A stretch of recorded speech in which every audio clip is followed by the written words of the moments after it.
Welcome to our third meeting for fall semester 2020.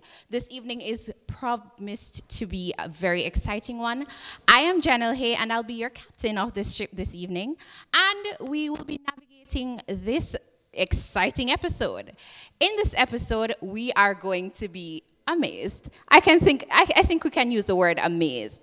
For those tuning in on our social media pages, we say thank you to you for tuning in. We thank you on behalf of our chair for the Department of Communication Studies, Ms. Noreen Daly, and all the lecturers in the Department of Communication Studies. We say thank you all for being with us this afternoon. As I said before, we'll be having teams from the debate and argumentation class for fall semester 2020. And they'll be debating a very interesting topic that I'm sure all of us want to hear about. The motion reads, "This House believes that teachers should provide feedback within a two-week period, especially at the university level. Each debater will have 5 minutes with which to present their arguments, and debaters, please listen to the clapper and respect it." I'm very excited to get into our show this evening, but before we do, let's hear from the Word of God. Our scripture of meditation comes to us from Ephesians 4, verse 26, and it reads, "Be ye angry and not sin. Let not the sun go down on your wrath." Now, of course, we're going to be debating and words will be exchanged. But especially in this space and in life, we're going to get angry. That's a natural thing. It's normal for us to be angry. But what's wrong is when we allow our anger to allow us to sin. I think when we get angry, it teaches us to learn, to lean on our self-control. The second part of this scripture tells us that the sun should not go down on our wrath. And a lot of us feel like this is telling us that as soon as the sun sets, we should stop being angry. That's not what it means. It simply means that we should deal with whatever is making us angry in a timely manner so that we can overcome this emotion and be happy again, because indeed, God wants us to be angry. Okay, having gotten the word of God, let's get right into the words from our debaters. And we will begin with our Prime Minister. Our Prime Minister this evening is Clement Reid. Let's make him welcome. Hear, hear.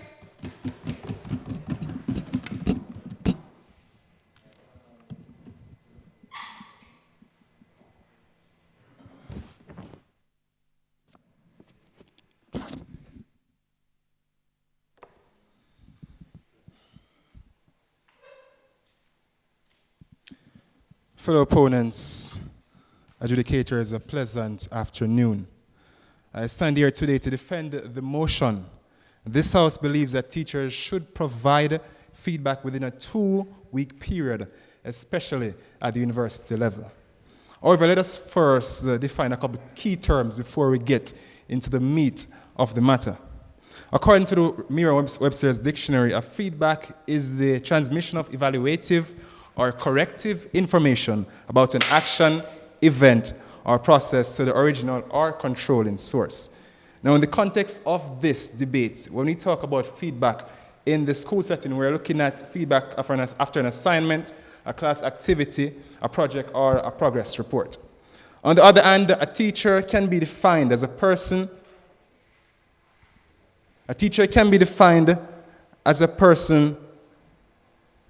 who imparts knowledge and whose role is to develop a student into a competent individual.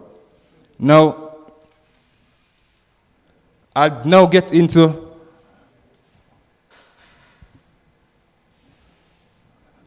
sorry about that. The final term we'll define is timely, as I'll be using it within this debate a few times. Timely can be defined as happening at the best time possible.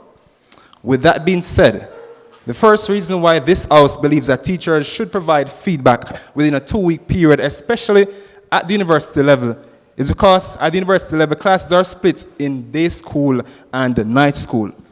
At NCU, for example, night school can be referred to as modular classes. A modular class at NCU takes approximately 6 weeks.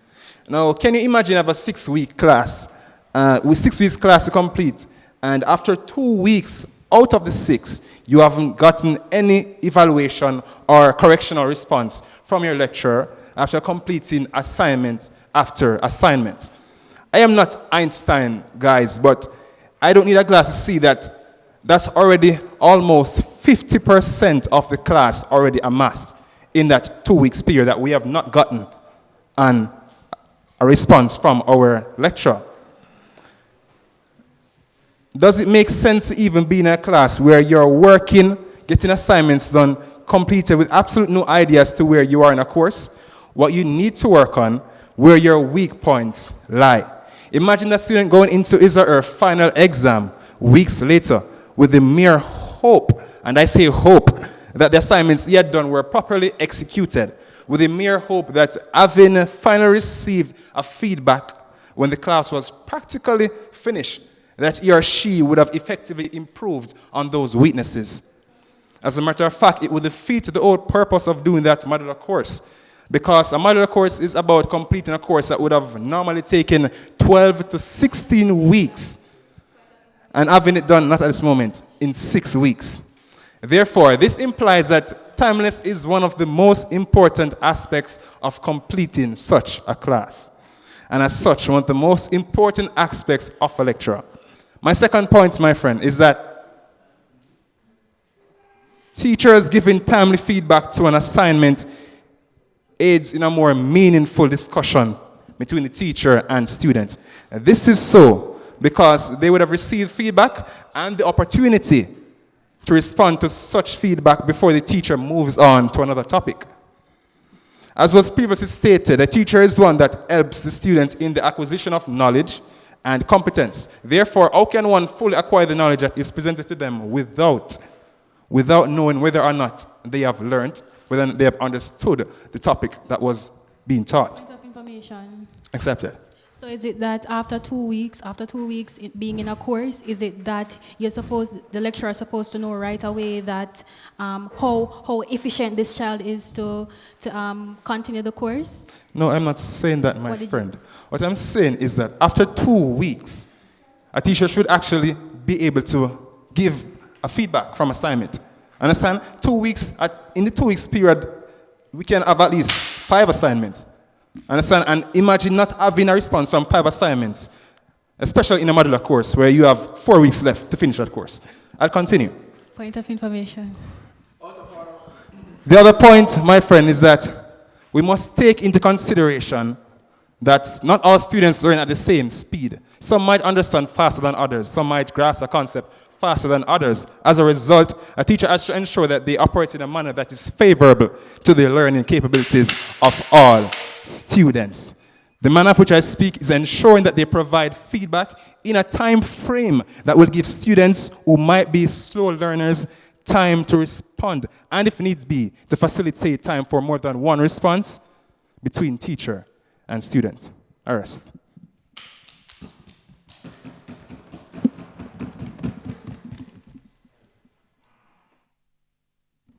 And the debate has just begun, and it is already exciting. Clement Einstein Reed told us that courses are time sensitive and people don't learn at the same pace. So we need feedback. We are going to be hearing from the leader of opposition, who is Tashana Sims.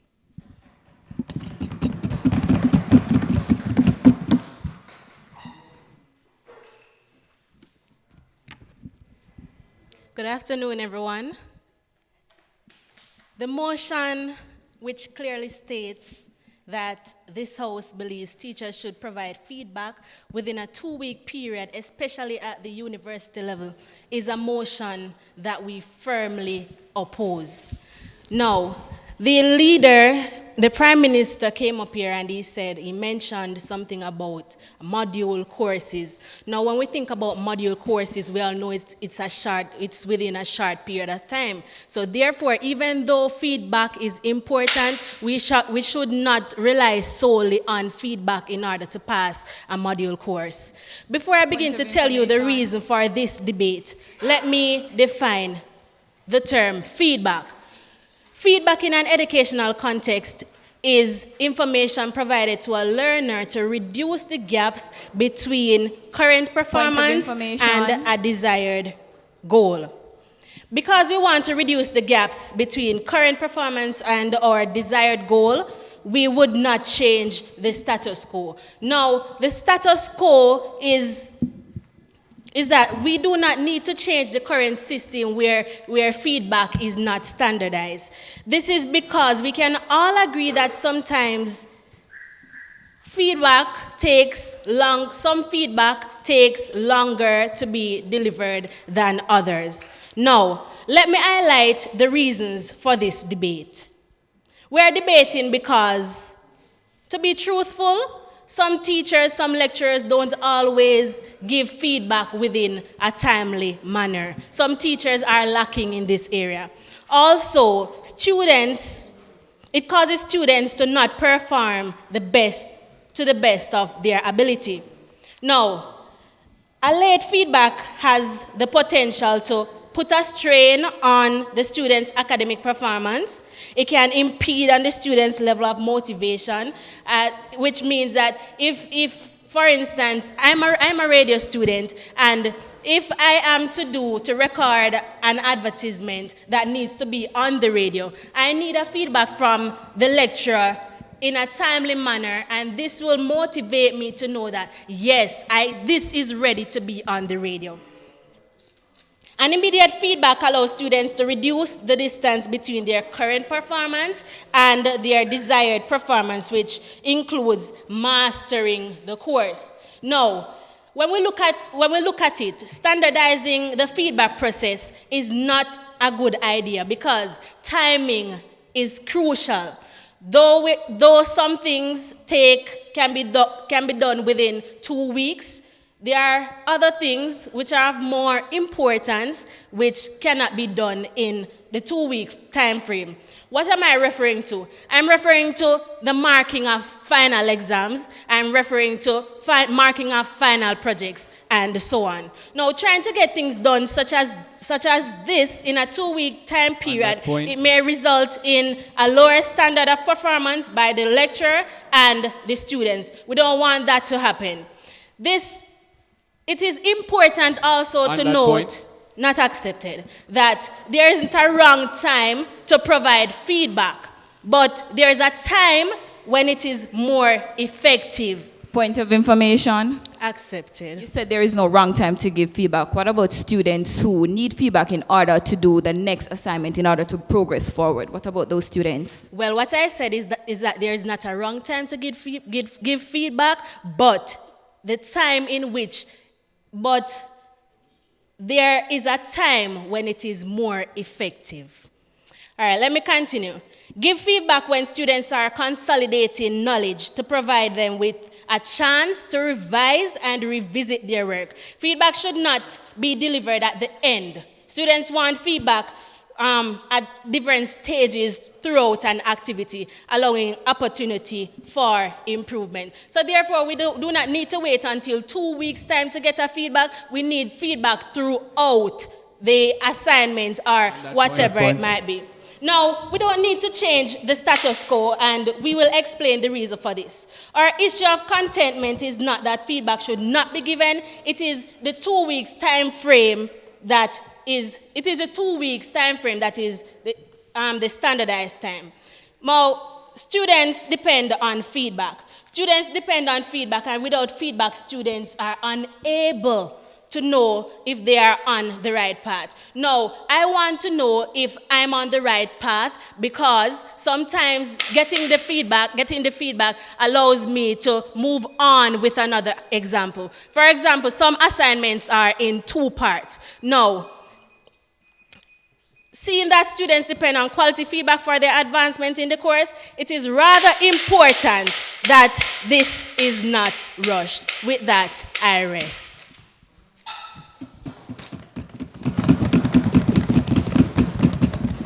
We thank the leader of opposition who came and told us that it is not the quantity of time, it's the quality of the feedback that is given.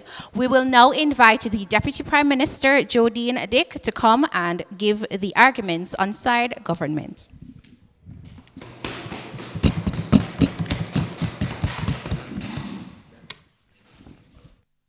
Thank you. Good afternoon, everyone.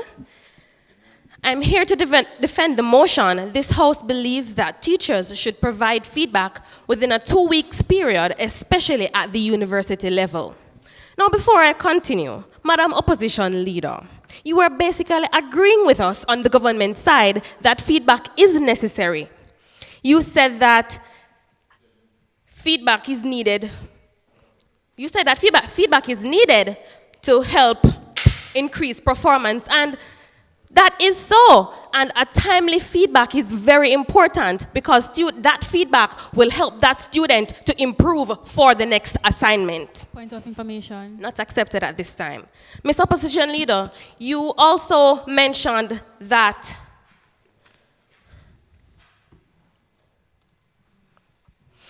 you said something and I don't understand what you mean when you said students should not rely solely on feedback to pass a course. But in fact, they need that feedback to proceed.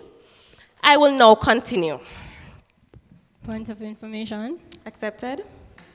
While feedback is necessary and they need feedback, feedback doesn't necessarily come from a teacher alone. Feedback can come from other ways, peer discussion, peer reviews, discussions in classes. So a sole dependent on feedback from teachers is not necessary. I understand what you are saying, but let us take into consideration that teacher needs to provide feedback for the assignment. What if a student gets a C in an assignment? They need to know why they got that C. Right? So feedback is indeed vital and in a timely manner. Now to continue. Feedback is vital, and in this sense, the learning process is basically similar to the communication process. And in every communication process and learning process, feedback is very important. It helps to show the level of performance and what needs to be improved moving forward. 2 weeks is ample time for a teacher to provide feedback for the students of her class. And the Prime Minister mentioned modular classes with the duration, not at this time, with the duration of 6 weeks. 2 weeks, as I said, is ample time for that teacher to provide the feedback so that students know exactly what they need to improve on to move on. My second point is mental health is of vital importance, and it plays on somebody's mental when they don't know exactly where they are in the class, and that when the teacher provides feedback for the students, they know exactly where they are, how they need to improve, and what they need to do in order to pass that class. Let's take, for example, university is a very expensive place, and most of the persons who attend university are seen as adults, and most of them are funding their own education. When there's no feedback on assignments, tests, presentations, or quizzes, at the end of the course, they might receive a D and they wonder why. And that is because the teacher did not provide them with the feedback that they needed so that they could improve to continue in the class. Point of information. Accepted. It could also be that they received a D because the teacher was trying to cram marking all their work within a particular period of time. That is why when teachers, there is a course outline, and with that course outline, all of the classes are presented on that course outline, and they all have due dates, and when they submit the assignments in that due date, the teacher will then have the opportunity to mark within that 2 weeks period so that the students could get back their grade and understand where it is that they are in the class. Point of information. Not accepted. As I close, teachers should provide feedback within the 2 weeks period because it is a vital part of the learning process. It decreases the chances of developing mental health because students don't know where exactly they are in the class, and it is within a student's right to receive feedback from the teacher because it is in the teacher's job description to provide feedback for those students. Thank you.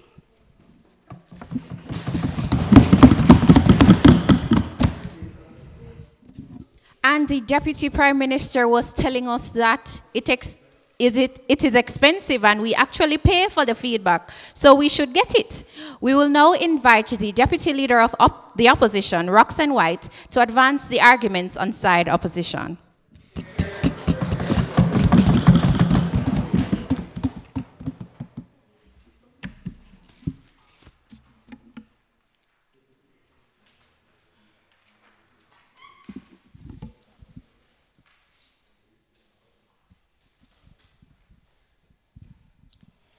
Mr. Speaker, ladies and gentlemen, I find it interesting that there's a focus on feedback as it relates to the importance of feedback. We are not saying that feedback is not important. That is not what is in debate at this point in time. We are acknowledging that feedback is important and acknowledging that feedback needs to happen in a timely manner. What we are debating, however, is whether or not there needs to be that standardized 2 weeks period that you continuously push. That is what the debate is about at this point in time. Now, I would have heard the Deputy Prime Minister come and she talks about the whole idea of course outlines and we're in university and people are paying a lot for their education and all of that fancy things. Yes, we are in university. Yes, there are course outlines, but if you should check your course outline, you would see that some of the assignments that are on it, the turnover time for feedback is longer than 3 weeks, depending on what the assignment is. My leader of opposition mentioned the fact that you have things like final exams, final projects. Those things will require a longer period of time than 2 weeks, but we will get into it. I will come to you in a while. All right, so when we think about the whole idea of feedback, we realize that, yes, there's a problem with students receiving feedback. But we are saying that we do not need the standardized period of time because it has negative effects on teachers, students, and stakeholders on a whole. The credibility of the feedback comes into question. Now, when you have a teacher who has multiple courses that they're teaching, for example, we know that the chair of our department, outside of being the chair, she teaches event planning, debate and argumentation, she teaches group dynamics, and whatever else she teaches, it will affect the amount of time that she has in order to provide feedback. When she is cramped for time and there's this pressure of these 2 weeks that we keep on pushing, the standard of feedback becomes lower. Then because that standard of feedback becomes lower, you have frustrated students who, based on the discussions in classes, would have felt that they're at a certain point in their progress, and then they get a grade that's totally far from what is expected, and now you have frustrated students who end up putting bad reputation for the department. We know how some of our students love to go on social media. As soon as a lecturer gives them a grade or feedback that they do not appreciate, right on social media, go and everybody knows about that. So when that happens, not only does it cause strained relationships, I'm coming to you, not only does it cause strained relationships, it's a bad reputation for the department because there's constant querying of grades. It also reflects poorly on the university when that gets out that persons are constantly having to query the grades that are getting. How will that look good for the university? I will take your point. Yes, the reality is that timely and accurate feedback can actually be produced in a limited amount of time. Take, for example, this very debate here. A good and accurate deliberation can come out of a 10 to 15-minute discussion. Okay, I agree that a good deliberation can come out of that, but you're still missing the point that I'm making, that the work that is given, they do not all have equal weight. There are going to be some things that you can get feedback from immediately, whereas there are going to be other things that require a longer period of time in order for you to get quality feedback that will allow you to know for a certainty where you actually stand. Not at this time. Now, when we talk about the whole idea of credibility of feedback, we're also looking at standardized feedback. It just simply doesn't work. It does not work because one size does not fit all. We talked about the different types of courses that has different requirements, and based on that, you are out of order. And based on that, some things will require a longer time.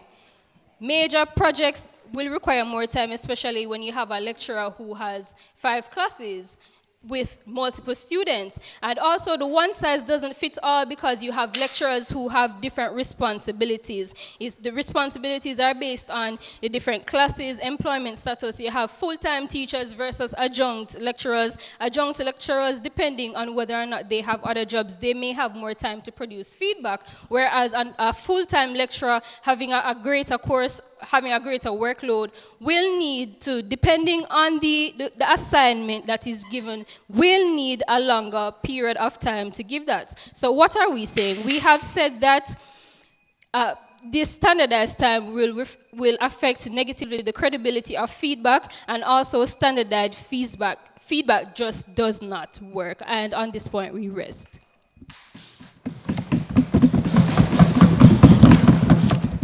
So we had the deputy leader of the opposition telling us that standardized time is just as bad as standardized tests. We will now move this debate into the lower house, hearing from the government member, Terrain Wright.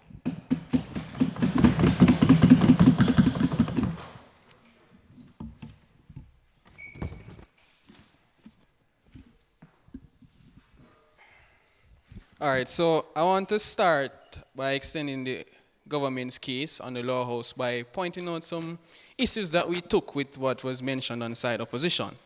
So first of all, if the opposition was listening carefully, they would have noticed that the Prime Minister in his opening arguments mentioned what he deems to be feedback, what form of work that is considered to fall under that area. And he included assignments, class activities, and progress reports, excluding final examinations and final projects, as those natures intrinsically would permit that they would require longer feedback, seeing that those form of assessments would have been administered at the end of the course, and that is not what we're here to debate today. Furthermore, the deputy opposition leader would have mentioned, the opposition leader would have mentioned the idea of deeper evaluation. But what I want to say to the House now, why are we having this debate? The reason we're having this debate is because we realize that teachers have become complacent with giving feedback to students. So we are not questioning whether deeper evaluation may be needed, but we're saying that sometimes there's not even preliminary communication between lecturers and students. Students would have submitted work and they are receiving the feedback way after the work has been submitted. So that is what we're discussing here today. So on side government, what we want to turn attention to the House in regards to our extension is that feedback, timely feedback, is a crucial component in the decision-making process, right? Timely feedback, for example, for university students is important as it allows students to decide whether or not to take a particular action, for example, whether or not they should continue a course or to drop the course, right? We know that, for example, with NCU, there's a limited window that you have to drop the course in order to receive a favorable amount of refund. So that is why we also believe that timely feedback is important. We also know that, for example, companies rely on feedback, timely feedback, in order to adjust and refocus, right? We believe that the same is applicable to students, right? So that is why we believe that feedback is a catalyst of change and improvement. But not just feedback, timely feedback. Timely feedback has been shown to have a direct impact on learning progress, and it looks at the quality of work that an individual would have produced. Right? The timely feedback allows this individual to adjust whatever it is that they're doing so that they are able to refocus and to reorganize and to recalibrate their efforts. Point of information. If we also pay attention to the third point that I will talk about is the point about if you do not give students timely feedback, what you'd find is that if they are practicing certain malpractice, you'd find that they would continue to repeat it if the feedback is not given in a timely manner. Point of For example, information. if you're doing Spanish and your Spanish lecturer does not tell you that you're conjugating the verb incorrectly within a timely period, you will continue to do so, and it will significantly affect your performance as a student. Thank you. What I hear you saying, sir, is you are removing critical thinking from our students. Because if there's a discussion in the class based on a particular topic, a student can know whether or not they are where they are in the course. I will cut you there. You are not removing critical thinking. Why? Why is it that we have facilitators and lecturers? We could have done the work ourselves then if there was no need for them. We need them because we need to be instructed by them, and we need their feedback as students. If it is that we don't need feedback, then we wouldn't have any need for lecturers, we wouldn't have any need for facilitators. We'll just go about, use our critical thinking, and do the work ourselves. But that is not the case, and that is not what we're saying here on side government, right?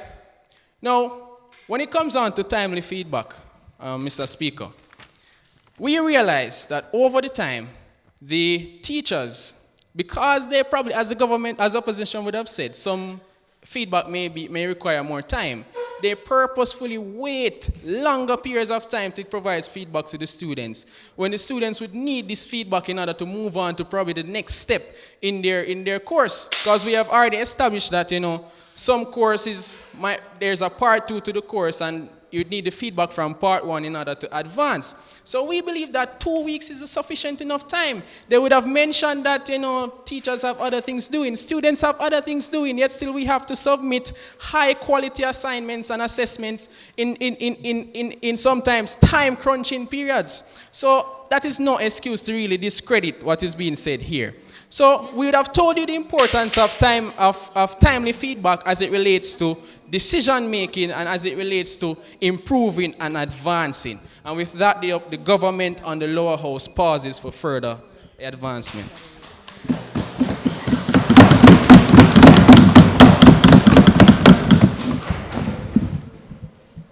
We thank the government member for telling us that even though teachers have a lot of things to do, students have a lot of things to do too. We will now move the debate to the opposition side of the House, inviting the opposition member, Letitia Calhoun, to bring us the arguments on side opposition.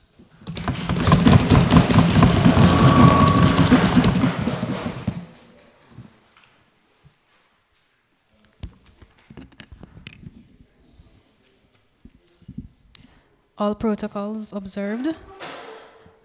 Before I get into my debate, I just want to point out the reason we are having this debate. Now, the reason we are having this debate is for the fact that having a standardized 2-week period for teachers to give students feedback does not necessarily have to be the case. Our deputy opposition leader mentioned where lecturers and their workload at times may get into the way of things, etc. And I'm going to continue on that point and introduce a few new ones. Now, lecturers teach a number of courses. Teachers teach a number of classes. You understand? And when we look at having them when we want them to give us a 2-week feedback, it's not fair for you, it's not fair for the lecturer. No, I say it's not fair because, for example, a lecturer is teaching a number of courses. Now, when your standardized 2-week period is there now, and they have other things to mark, other things to evaluate, when they will now have to rush to do your evaluation, and from that they can make mistakes. They can give you a grade that you are not proud of. They can give you a grade that maybe you thought you could have done better, and this is a disadvantage for not just the lecturer, but it's for you. I say it's a disadvantage for the lecturer because guess what? The lecturer had to be rushing, and because of that, it did not show the lecturer's full potential of what they can do. As for the student, not accepted. As for the student, it is unfair for you because you could have gotten a better grade if you had waited for a timely response and not the rush 2-week having the standardized 2-week feedback. Sorry. Now, as I continue, I want to touch on the point that... On that point? Go ahead. Yes, and that is why timely feedback is important, because the earlier the feedback is given, the earlier clarity can be established where there's probably an incorrect but assessment. how can there be clarity when the lecturer is teaching 10 different courses and you want a 2-week period? As I continue, now especially at the university level, there should be an accepted level of maturity for students. You understand? So when you now are just going to depend on lecturers or teachers, to give you feedback, that's just not beneficial. Well, it's beneficial, but it is not the only thing you should be depending on. You understand? This is the university level. You should be doing extra reading outside of classes. You should be participating in classes. You understand? You should be not accepted. You should ensure that in class you are paying attention. In class you ask questions, because that too is feedback. As I continue, the deputy prime minister mentioned something about mental health. Now, it goes both ways because we have lecturers teaching a number of courses again, and when the student doesn't, as you said, when the student doesn't get a fair grade or doesn't get feedback in time, they may be worrying, what am I doing in this class? But guess what? It also mental health. The lecturer has a mental health to take care of too. So when this lecturer teaching 10 different courses along with their personal life, along with maybe roles outside of the institution, you understand, and they knowing that you had implemented a standardized two-week period for feedback. Now, isn't that damaging them too? I think that's damaging the lecturer also. So we have to, not accepted. Also, we have to understand that we have to look at it from both ways. As I continue,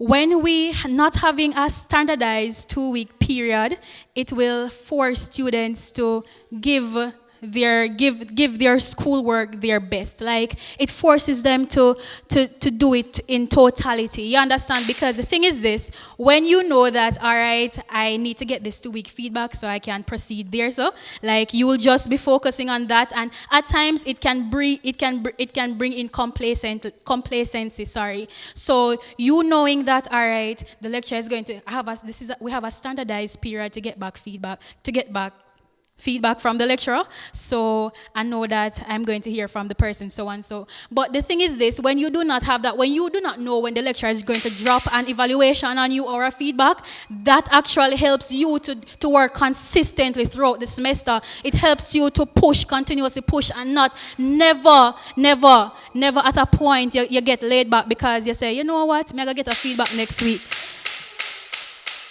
The opposition race.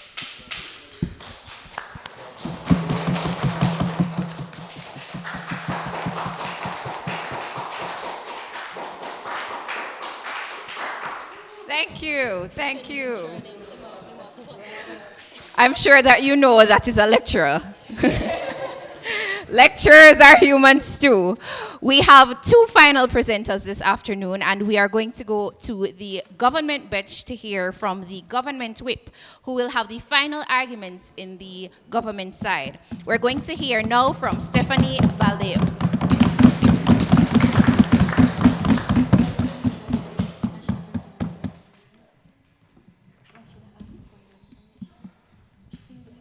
Good afternoon, everyone. Now, we have heard from both sides, and I must say the opposition, they're holes in your arguments. Now, before I point out what the government is saying, let me first address a few rebuttals. Now, the opposition member, you stated that it's not fair and it's too much work for lecturers to give feedback or a timely feedback. Now, if you do a presentation and the lecturer, for example, say leave time or at least 5 minutes prior to leaving the class so that you can get feedback as to whether or not you did a good job on the presentation, isn't that welcome? Would you not welcome that feedback immediately instead of waiting, 3 weeks, a month, only to hear that you used too much fillers in that, you did not give enough information, or that the presentation, you got a D? Would you not appreciate the fact that immediate feedback then accepted? All right, thanks. So what I don't know if you guys are understanding, but the thing is this: we're talking about the standardized 2 weeks period. So you're saying that even though the lecturer has a number of courses or a number of papers to mark, they should actually, the standardized 2 weeks is it needs to be a must, right? Because they need to give us feedback. What we are saying is, the motion reads that this House believes that teachers should give feedback within. Now, teachers can choose whether or not they want to do 10 days, immediately, couple days after. That's their choice. That's what we are saying. We are not saying that 2 weeks is the time for everything. We're saying that you get your allotted time based on the assignment that is given. Now, presentation, though, a lot you take 14 days to give feedback. You can give feedback immediately in a presentation. That's what we're saying.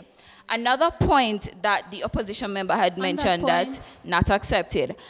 the opposition member also stated that it's unfair to students. How is it unfair if students is getting feedback within a timely manner to know whether or not they are doing well in a On that course? point, Go ahead. were you listening? Because I actually said that it's unfair for students because the lecturer has to rush to mark your paper or give you an evaluation. You may not be marked fairly. So say that part. No. I understand what I'm saying, but I am saying after a presentation that the lecturer is listening and putting down the information on the paper, they can give an immediate feedback. Why wait 3 weeks after or 4 weeks after to do that? We are saying that not every assignment is an immediate feedback, but within the purview of 14 days, lecturers can give feedback. Another point that the opposition member also stated that it's the personal life. Yes, the opposition member spoke about teachers have personal life. So does students, but students still have to meet deadlines. Students still has to take in the assignment. Students still have to make sure that their obligations are met. Now, part of being a teacher, you need to be able to give students feedback in a timely manner so that they know whether or not it is that they need to cease or desist doing this course. Not accepted. Cease or desist this course. That's what we are saying. Now, the clashes that we have identified here is timely and feedback. That's what those are the clashes that we have identified. Now, this is what the government house is saying. We are saying that students it is their right in order to get feedback in a timely manner to know that, yes, this course I will continue. This course I am on the right track. For example, my government member spoke about Spanish. Now, Spanish is a very difficult course. I don't know if others find it difficult. I do. Now, if you wait after 2 weeks in order to tell the students, guess what? You conjugate the thing wrong. And the students continually doing it because you as a teacher failed to let the student know that that's not how it is. How do you think the student is going to feel? On that point. Accepted.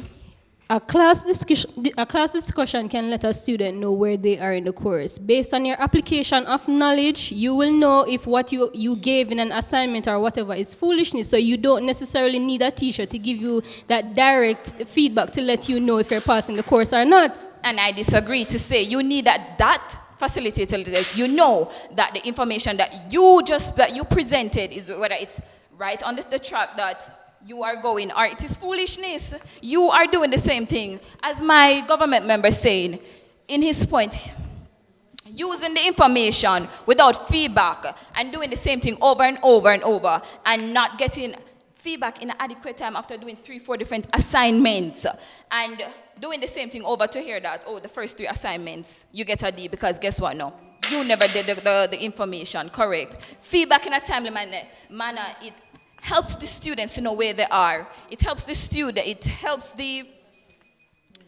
eliminates students from making stupid decisions or writing stupidness on paper.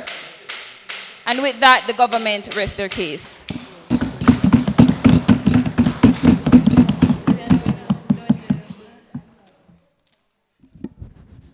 So in the grand scheme of things, teachers knew what they were getting themselves into when they signed up to teach us, so they should give us our feedback. Our final comments on the motion will be coming to us from the opposition whip, and our opposition whip is Jason Grant.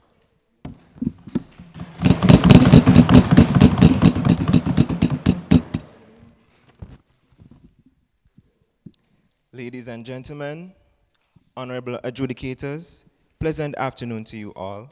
My name is Jason Grant, and I am the opposition whip. Our team does not believe that teachers should provide feedback within a 2 weeks period because students are at the university level and have already transitioned from the basic school level, primary, and high school. Now they should be equipped with all that is requisite for them to matriculate into university and operate as such. Which brings me to my first point. Mr. Prime Minister, you noted that feedback will improve the students' performance in the course.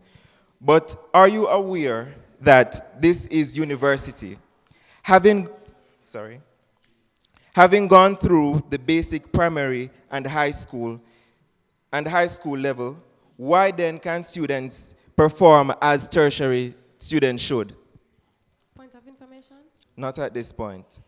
Tertiary students should be mature, responsible, and capable individuals who should take on any task that is given and be able to perform at a different speed or pace of that from high school and primary students. On that point? Not at this point. My opposition leader clearly pointed out that students do not perform at the level. My opposition leader pointed out that students may underperform because of the 2 weeks period given to them, which may force them to perform for that specific 2 week period, but after that they will lose motivation or become demotivated. Point of right? information? Go ahead. Okay, so are you saying that, you mentioned something, you said that they're in university level, so they shouldn't rely on feedback. But isn't feedback necessary for persons to know exactly how they should progress in other assignments? Well, the point I'm making is feedback may be necessary, but there is a timely manner that it may be more effective. Thank you for that question.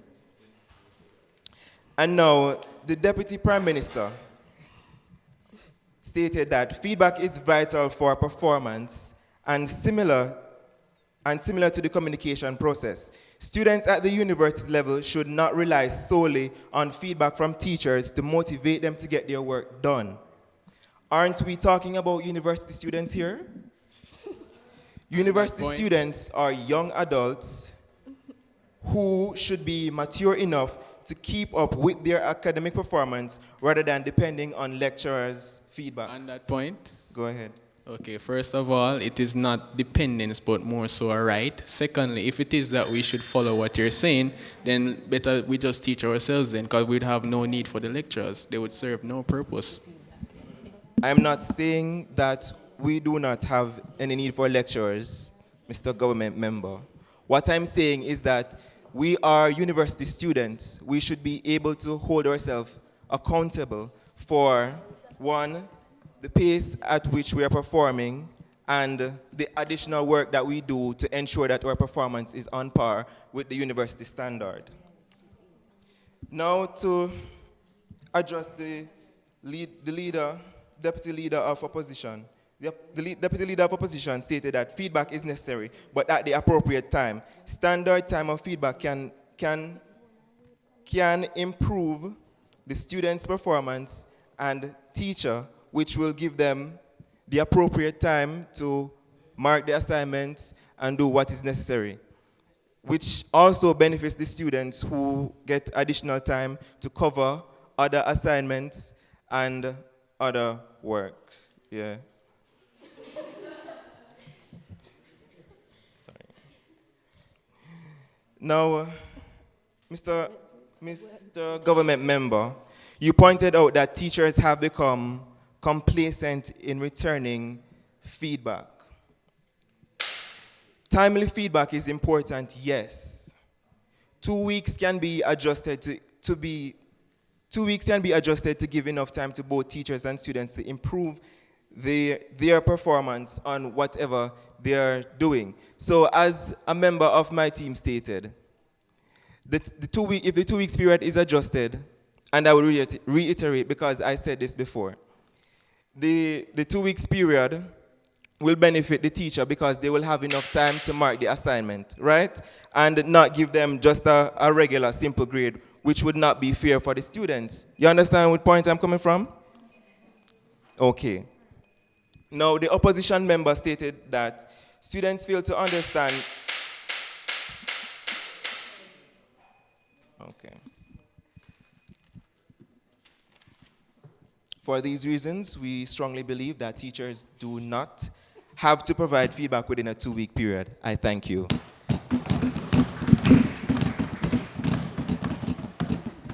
Yeah? Yeah. The debate has come to an end, but the debate isn't over.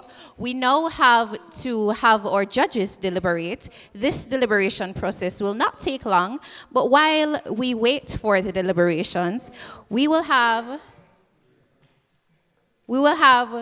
a short break. Do join us after the break. Thank you.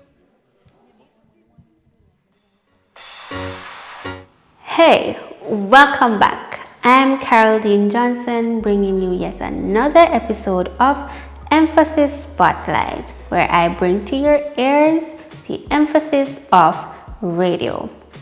Last time, you weren't able to see me, but you were able to hear me. Here I am in the flesh. Also, in our last meeting, I shared some information on why radio is the best. I also made mention of some pioneers of radio.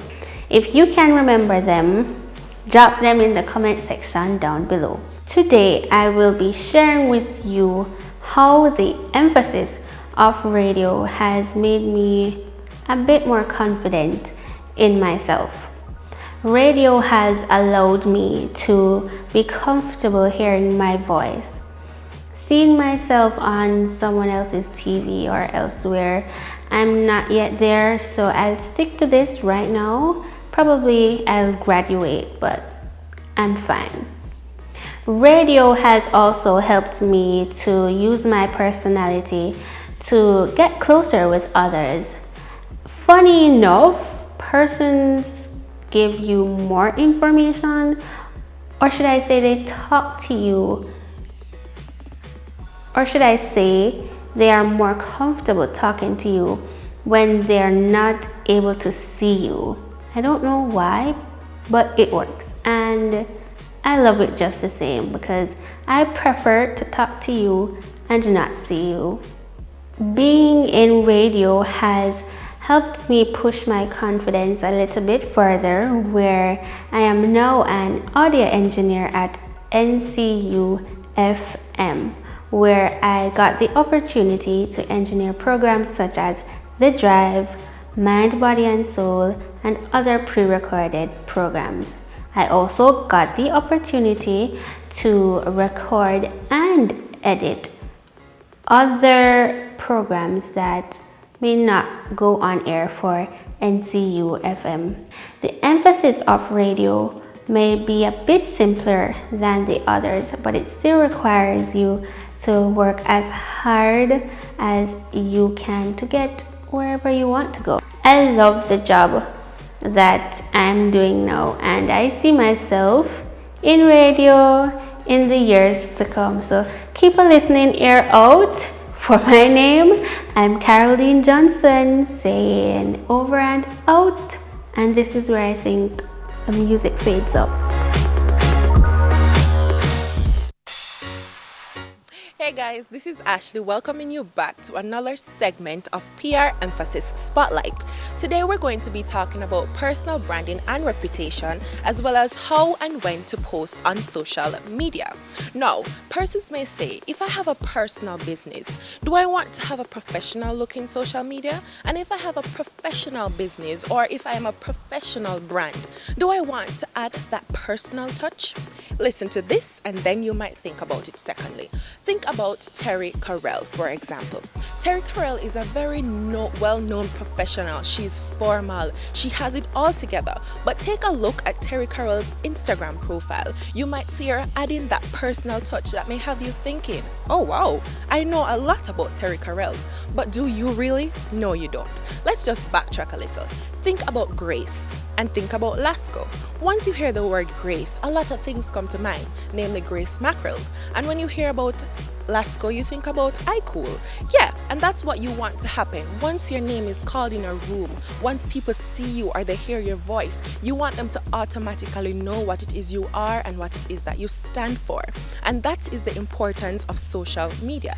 Now, I'm not saying that you have to utilize social media, but I'm saying that when businesses want to get in contact with you, whether as a client or a potential employee or an employer, the first thing that you find is that they visit your social media platforms. And on these social media platforms is the first point of contact. And you want to make a good impression, don't you?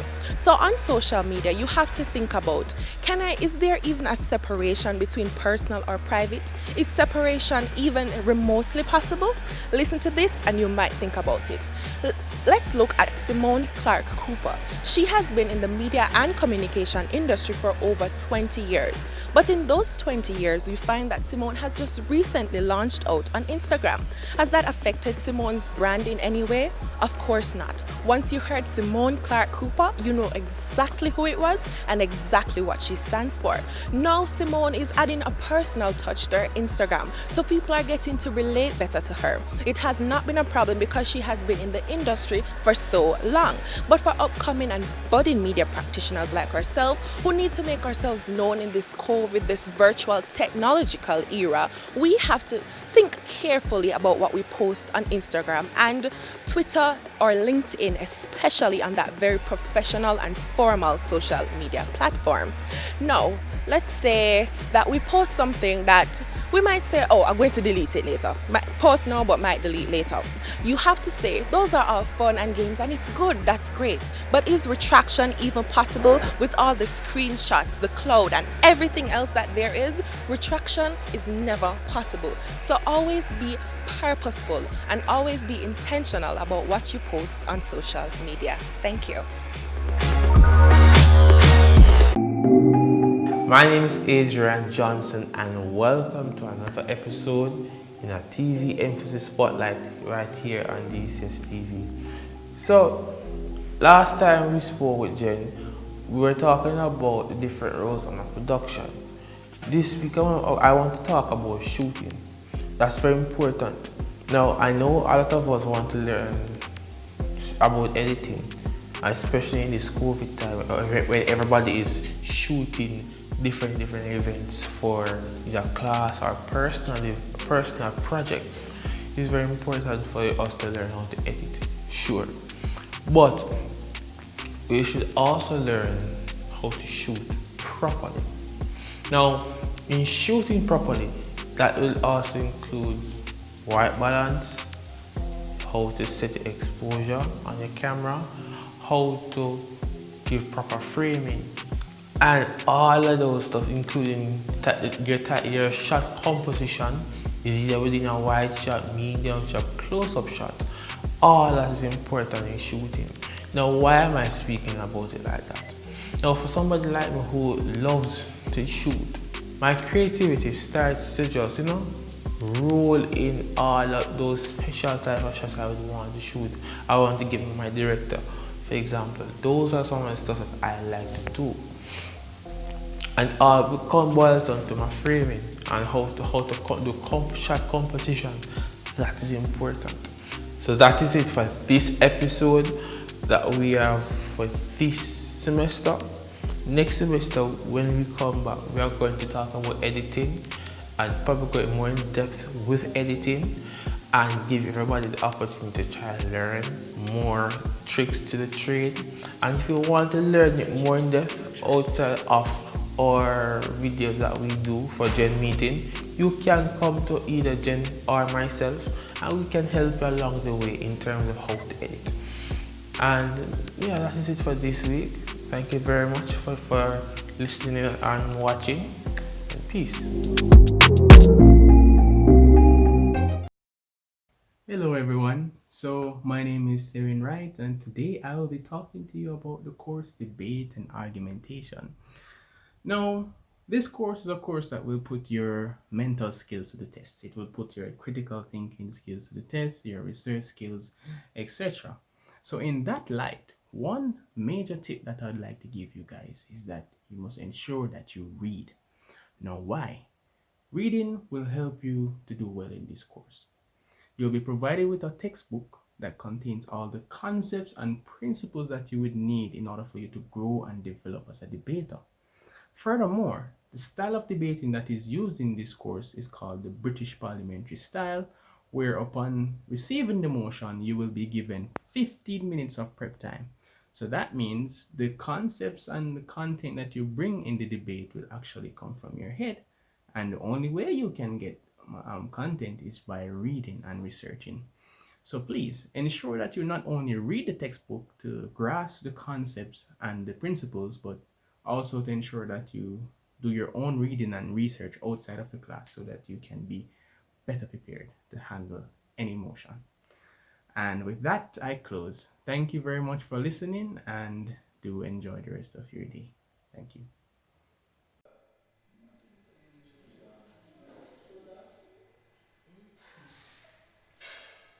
Thank you for staying tuned and welcome back. We will now invite our chair adjudicator to come and give us the runnings of the debate and to let us know who won, because we need to know who won in this teacher versus student debate. Yeah? Yeah. All right.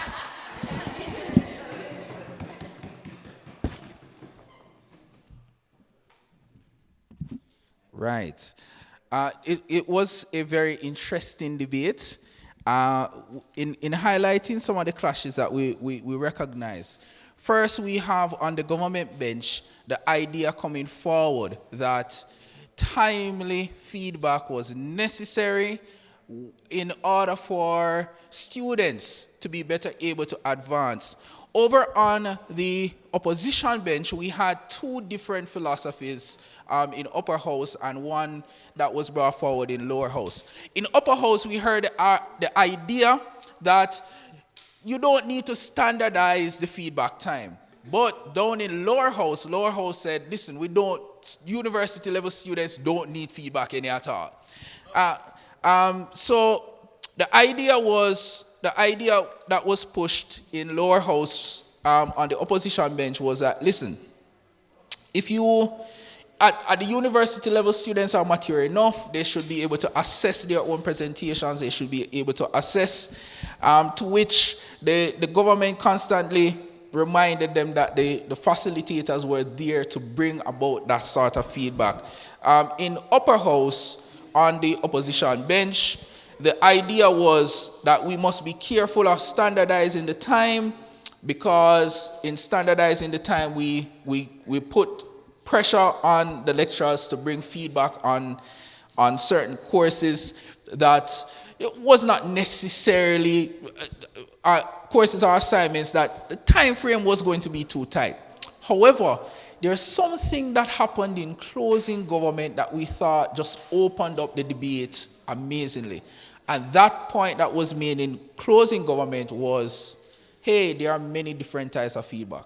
And there can be preliminary feedback followed by more extensive feedback, which is something that we thought, as judges, we wanted to be brought forward. What is feedback? We heard that term, and sometimes we heard the mention of grades, but then down in lower house of the government bench, we started hearing about oral feedback, about giving that follow-up. Yes, it was mentioned by the Prime Minister, but not brought out in a timely manner. These are some of the things that influence the rankings that came out of the debate. As a result, unanimously, the judges felt that closing government got the one, with opening government taking a 2, closing opposition with their succinct point, reminding us that by pressuring the lecturers with the myriad of courses, and this is very interesting. Remember, in a debate, if a point is made, because the judges are blank slates, you see, if government does not correct the error, then judges will just assume that whatever opposition said is right. Opposition made a statement that lecturers have 10 courses that they are probably juggling. Nobody on government bench cared to say to them, no, what you talking about 10 courses? And that point of the possibility of the feedback that is given is substandard, that rolled through lower house on the opposition bench, caused them to rank a little bit above opening opposition. Another challenge that we had for opening opposition is that opening opposition, especially the leader, spent too much time talking about the importance of feedback. As judges, we felt that was not a clash in the debate. We felt that both sides of the houses would have seen the necessity of feedback, and we thought that it was the 2-week standard that would have been the subject of the debate, and we expected that. And that is where the big challenge arose. So once again, the ranking, closing government, the best speaker coming from being the government member, and opening government coming in second, with closing opposition ranking over opening opposition. We thank you. If there are any other questions, you can always talk to me right after this.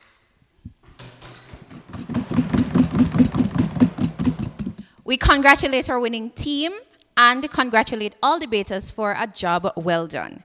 Before we close out this session this evening, I just want to remind you that our next general meeting is going to be on January 26, 2021.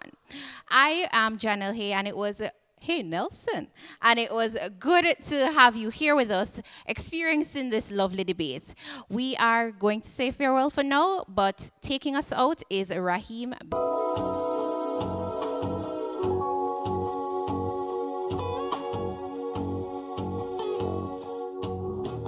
Climbed up to the highest mountain, looked all around, couldn't find nobody.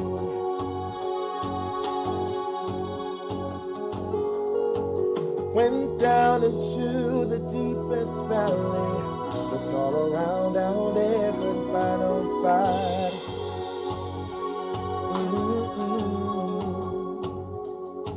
I went across the deep blue sea, couldn't find what to compare to your grace, your love, your mercy. Nobody greater than you.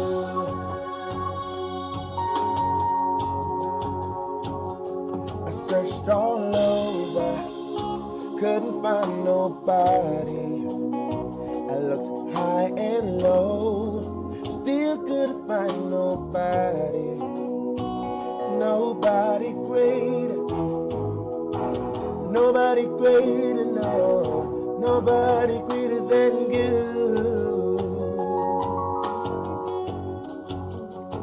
Said I searched all over, couldn't find nobody. I looked high and low, still couldn't find nobody. Nobody greater. Nobody greater, no, nobody greater than you.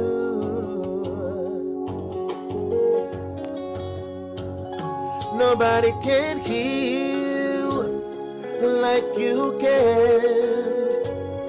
Oh, most holy one, you are the great I am. Awesome in all your ways, and mighty is your hand. You are he who carried out redemption's plan. You are he who carried out redemption's plan. Ooh, couldn't find nobody. Ooh, still couldn't find nobody. Nobody greater.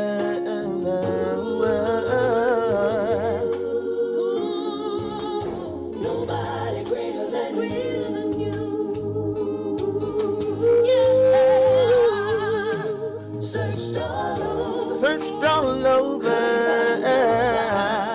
couldn't find nobody. Still couldn't find nobody. Nobody greater, nobody greater, nobody greater than you. Say, come on, lift your hands and sing. Nobody greater. Nobody greater than you. Oh, if you believe that there's nobody greater, lift your hands and you are.